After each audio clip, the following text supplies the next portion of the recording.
Hey guys, welcome to my channel. Today I'm going to be reading a horror story from Reddit, so let's jump right into it. The killer had a sword that deflated people like a punctured balloon.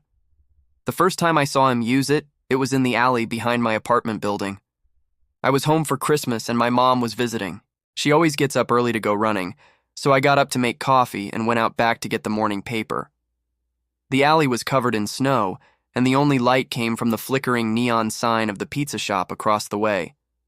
That's when I saw him.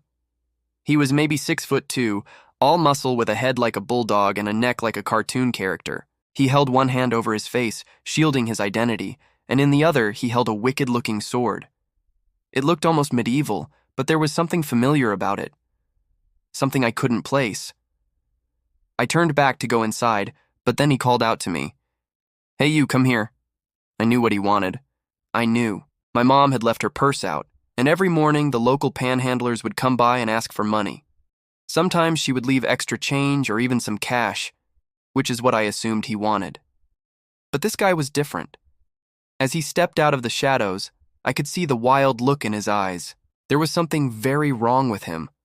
I started to back away slowly. That's when he did something I never expected. He threw his head back and let out a loud, inhuman scream that sounded like nails on a chalkboard. Then he charged me. I don't remember much after that. I think I screamed and ran into the street. I can still hear the sound of his heavy footsteps pounding the pavement behind me as I raced toward the safety of my front door. My mom must have heard me because she came out just as I got inside. She looked out into the alley, then back at me with a confused look on her face. "What was that?" I could hear the man's voice now. "Hey you! Open the door! I need your help, please!" he yelled. My mom and I looked at each other, then back out the door. He was standing there with the sword raised in the air, and for a moment I thought we were going to be heroes and save the day. My mom called out to him, "Is everything okay? Do you need some help?" That's when he took a step forward. The tip of his sword glistened in the neon light, and I realized with a jolt that it was no ordinary blade. It was the same model as the one my dad had in a display case, the one he had autographed at a comic convention last year. Only my dad's sword didn't have blood on it. The killer raised his sword and brought it down in a smooth arc. The motion was so fluid, so practiced. It was clear that he'd done this before. He hadn't meant to hurt us. It was clear from his posture and the way he held his sword that he wasn't trying to defend himself. He was trying to attack.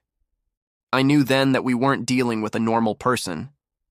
Whatever had driven him to do what he did, it had taken something from him, something that could never be given back.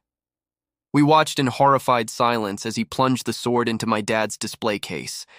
The glass shattered, the lights flickered, then died, plunging us into darkness. And as we stood there frozen in fear, we heard the sound of the killer's heavy footsteps retreating down the alley. When we finally emerged from our hiding places, we found that the sword had completely drained the air from the display case, leaving nothing but a thin, lifeless husk where my dad's prized possession once stood. Whoever he was, whatever had driven him to this point, he had taken something from me that day, something that would take years to repair.